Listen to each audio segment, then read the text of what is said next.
شاخص کل رو با هم دیگه بررسی بکنیم و پاسخ به این سوالی که بالاخره چی کار بکنیم، بفروشیم، نقد بشیم، تکلیف بازار چیه. دوستان قبل از اینکه بریم سراغ تحلیل تکنیکال، این نکته ای میخوام خدمتت بگم که شرایط کلی بازار دستت بیاد. حتما شما هم با این قضیه مواجه شدین که هر کانالی یه خطی ترسیم کرده، یه عددی میگه و واقعا آدم نمیدونه الان باید چیکار بکنه. امروز میخوام یه شرایط کلی بهت بگم که قلق اصلی بازار دستت بیاد، تکلیفتو بدونی که حالا باید چیکار بکنی، انقدر سردرگم نباشی که فلان پیج چی گفت فلان پیج چی گفت.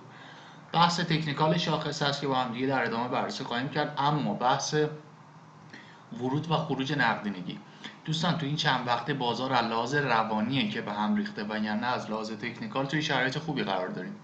برای همینه میبینین کانال ها میگن برمیگره ولی بازار بر نمیگره. از لحاظ حجم خرید و فروش هم بریم بررسی بکنیم، میبینیم حقوقی داره خرید میکنه. افراد با رتبه‌های حقوقی بازارهای سبدگردانی دارن خرید میکنن، خریدهای سنگین و پله‌ای در منفی. اما نمیشه برای تحلیل پایه و معیار قرار داد، چون که نمیدونیم به چه دیدی خرید میکنن، به دید نوسان خرید میکنن یا بلند مدت. اما سرمایه‌گذارهای حقیقی اخیراً توی بازار من دارم میبینم هر روز یک رقم سنگینی از بازارهای بزرگ داره انتقال پیدا میکنه بازار کوچیک. منظورم از بازارهای بزرگ چیه؟ سهامی مثل خودرو، فامیلی، شستا، این سهامی که شاخص رو تشکیل میدن، شاخص ساز هستن رو میبینیم که مردم بی‌اعتماد شدن بهش و دارن میان به سمت سهامی که بازار کوچیکتری دارن، مثل چکاپا، مثل تبرک، مثل فاراک.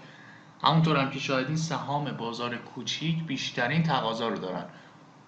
خب طبیعیه، شاخص سازه و سهام بزرگ خیلی وقته که دارن درجا میزنن و اگر شاخص هم منفی بشه بیشتر میشه گفت شاخص کل میانگین سهام بزرگ بازاره.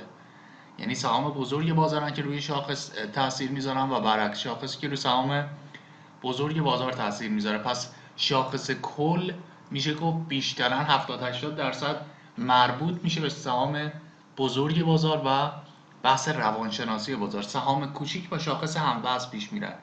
این نکته رو قشنگ دقت بکنی، یعنی نه شاخص کل رو تحلیل بزنی بعد بری سهم به عنوان مثال تبرک رو تحلیل کنی.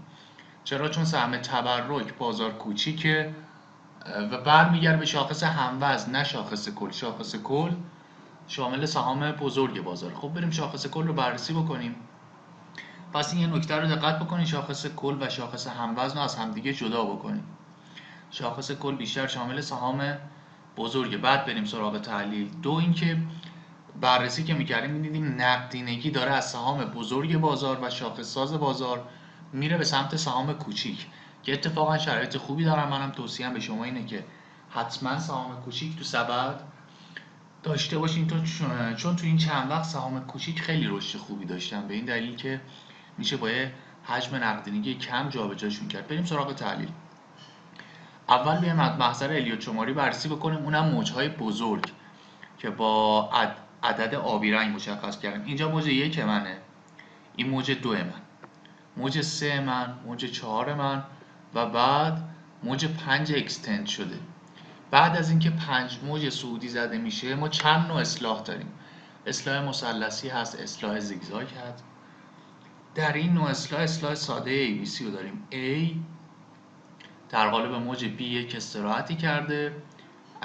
طی تحلیل قبلی که توی همین کانال آپارات داریم توی مجموعه فیدار من گفتم خط میدلاین خیلی مهمه، چون قبلا هم برخورد کرده بهش اینجا.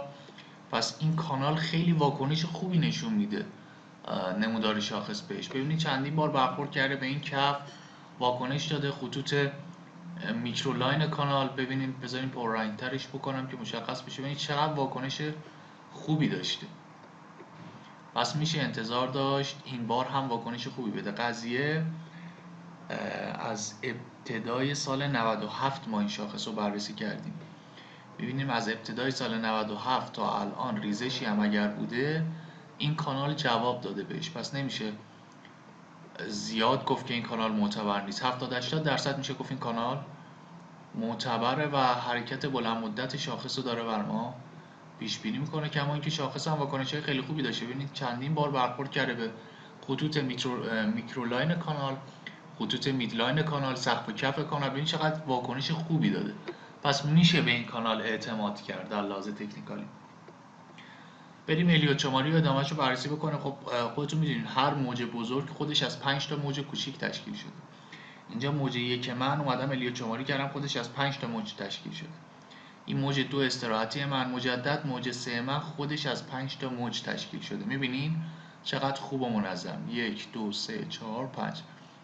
مجدد موج 4 اصلاحی. اینجا یک ریزش شاخص اگر یادتون باشه حوالی مهر ماه ما داشتیم، این محدوده، این ریزش شاخص، یعنی 5 موج صعودی ما رفتیم یه ریزش شاخص. اینجا 5 موج صعودی یک ریزش، 5 موج صعودی یک ریزش. در قالب موج 4 اینجا یک 5 موج صعودی اکستند شده و کشیده و بلند شده داریم تا دقیقاً سقف کانال. دقیقاً توی سقف کانال می‌بینیم در قالب یک A B C ما مجدد ریزش داریم طبق روال قبلی. بعد از 5 موج صعودی خیلی منظم و دقیق ریزش بعدی استارت خورده، یعنی اینجا یک موج ریزشی داریم. اینجا در قالب استراحت اومد بالا که من کلیپ قبلی هم تو کانال VIP هم توی آپارات هم توی اینستاگرام منشن کردم. گفتم ما تحلیل قبلی گفتیم احتمال اینکه بازار بیاد بالا 1.500 رو نتونه بشکنه و مجدد پول بک بزنه 1.200 تا 1 میلیون زیاده، بسیار زیاد، قبل از ریزش شاخص. ویدیوش هم موجوده، حالا نمیخوام این کلیپ طولانی بشه. پس شد یک 5 موج صعودی دارم که دقیقاً الیوت شماری من تحلیل شد، ریز موجاشو با هم دیگه شمردیم. حالا در قالب یک A B C ریزش دارم دقیقاً مثل دوتا ریزش قبلی که 5 موج صعودی یه ریزش، 5 موج صعودی یه ریزش، حالا 5 موج صعودی مجدد یه ریزش. اومدم از فیبو زمانی استفاده کردم. فیبو زمانی رو تقریبا میشه گفت احتمالیه، زیاد روش حساب باز نکنیم. فیبو زمانی اومده به من گفته این خطوط عمودی، اینجا خط عمودی منو ببینید، از این خط عمودی تا این خط عمودی یه 5 موج صعودی همراه با اصلاحش تکمیل میشن. به عنوان مثال بخوام بگیم یه چرخه کامل شده، یعنی 5 موج صعودی و بعد ریزش.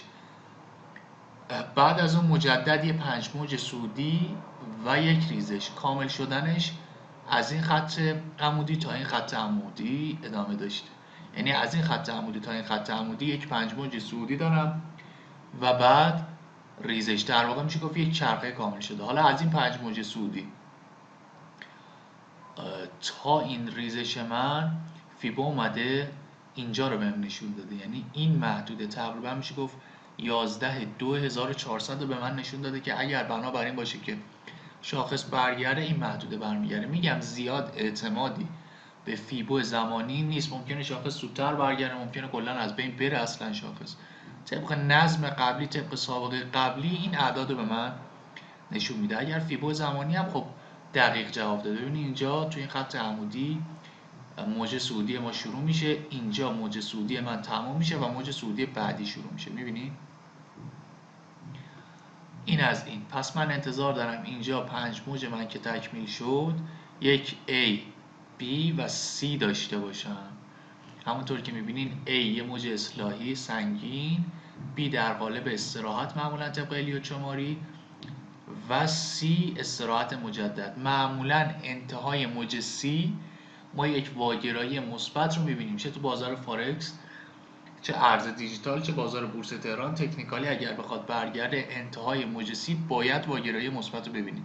همونطور که میبینین کف جدید نزدیک کف قبلیه، اما توی مکدی کف جدید بالاتر از کف قبلی، یعنی در واقع داریم تشکیل یک واگرایی مثبت رو میبینیم.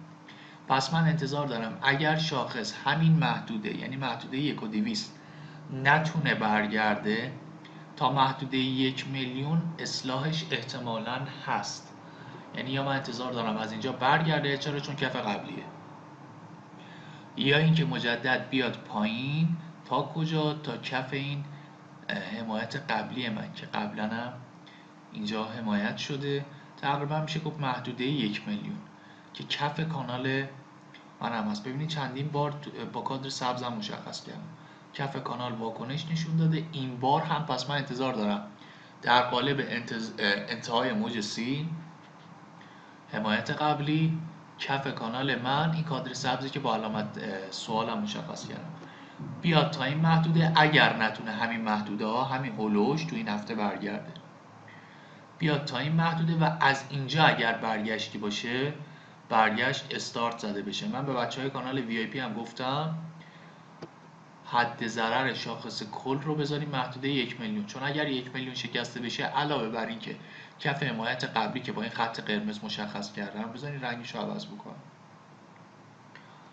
این خط آبی که مشخص کردم، علاوه بر این که این کف حمایتی از دست میره، موج سی ما از بین رفته، کف کانال ما که از سال 97 بعد از 2 تا ریزش، دقت بکنین، بعد از 2 تا ریزش که این کف جمع و جور کرده ریزش ها رو. ببینید یه بار سال 97 ما یه ریزش داشتیم،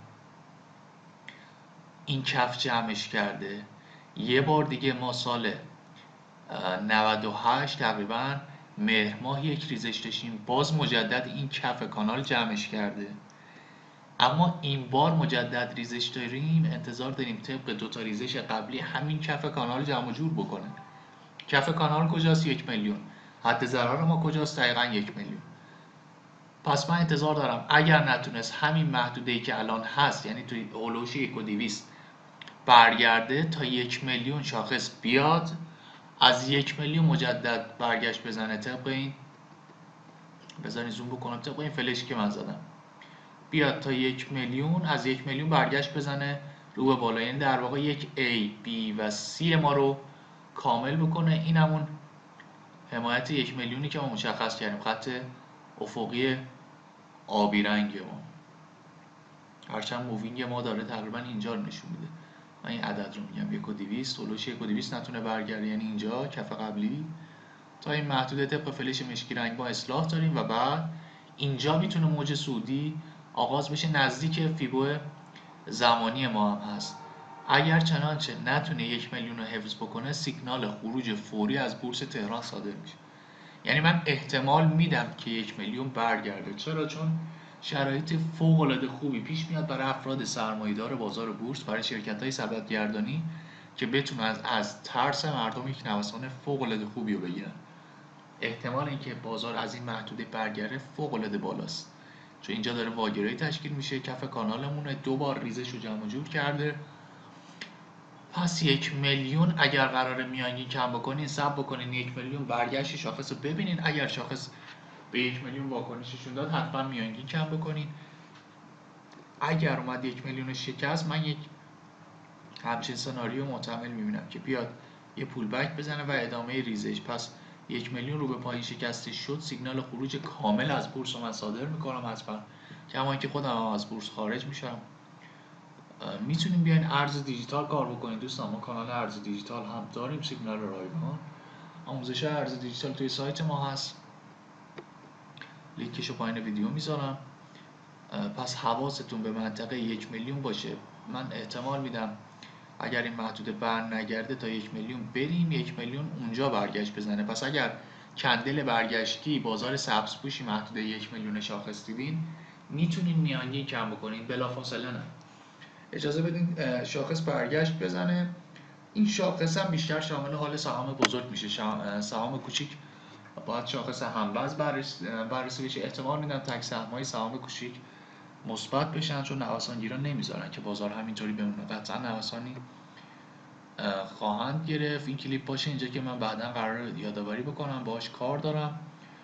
1 میلیون یادتون نره دوستان، حد ضرر بازار بورس هست، برای شاخص کل هست، بیشتر جو روانی تاثیر گذاره.